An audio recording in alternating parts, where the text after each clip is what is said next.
نحمدہ و نصلی علی رسولہ الکریم اما بعد فاعوذ باللہ من الشیطان الرجیم بسم اللہ الرحمن الرحیم یا ایہا الذین آمنوا کتب علیکم الصیام کما کتب علی الذین من قبلکم لعلکم تتقون صدق اللہ العظیم۔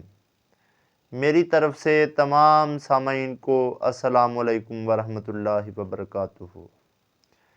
میرا آج کا موضوع سخن جس پر میں گفتگو کرنے والا ہوں روزہ کے ٹوٹنے کے متعلق ہے۔ یہ اکثر سوال کیا جاتا ہے کہ جی کیا نکسیر آنے سے یعنی کہ ناک سے خون بہنے سے روزہ ٹوٹ جاتا ہے یا الٹی آنے سے روزہ ٹوٹ جاتا ہے؟ تو سامعین، نہ تو روزہ نکسیر آنے سے ٹوٹتا ہے اور نہ ہی الٹی آنے سے روزہ ٹوٹتا ہے۔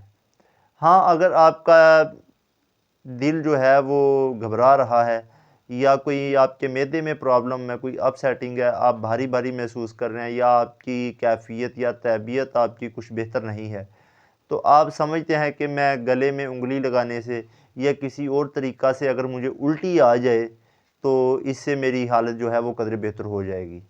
اس صورت میں اگر آپ جان بوجھ کر الٹی یا کیا کرتے ہیں تو اس صورت میں آپ کا روزہ ٹوٹ جائے گا۔ اور نکسیر تو ایک فطرتی عمل ہے، لہٰذا نکسیر سے کبھی بھی جو ہے وہ روزہ نہیں ٹوٹتا۔ اور نکسیر کیونکہ ایک خون بہنے کا عمل ہے، تو یعنی کہ خون بہنے کے عمل میں اگر آپ کو چوٹ لگ جائے یا آپ زخمی ہو جائیں کسی بھی طریقہ سے، اس صورت اگر خون بہتا یا نکسیر آتی ہے تو یہ ایک فطرتی عمل ہے، ایک اچانک ہونے والا عمل ہے، یعنی کہ جس پر آپ قدرت نہیں رکھتے۔ اس صورت میں آپ کا روزہ نہیں ٹوٹے گا۔ سیم اسی طرح الٹی کا معاملہ ہے۔ الٹی کے معاملے میں اگر تو الٹی آپ جان بوجھ کر کرتے ہیں تو اس صورت آپ کا روزہ ٹوٹ جائے گا، اور اگر الٹی خود بخود آتی ہے یعنی یہ ایک فطرتی عمل ہے تو اس صورت آپ کا روزہ نہیں ٹوٹے گا۔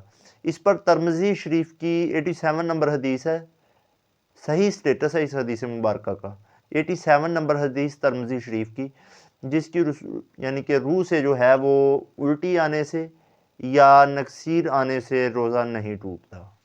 مزید اچھی ویڈیوز دیکھنے کے لیے ہمارے اس چینل کو لائک، کمنٹ، سبسکرائب ضرور کیجیے گا۔ صدق اللہ العظیم۔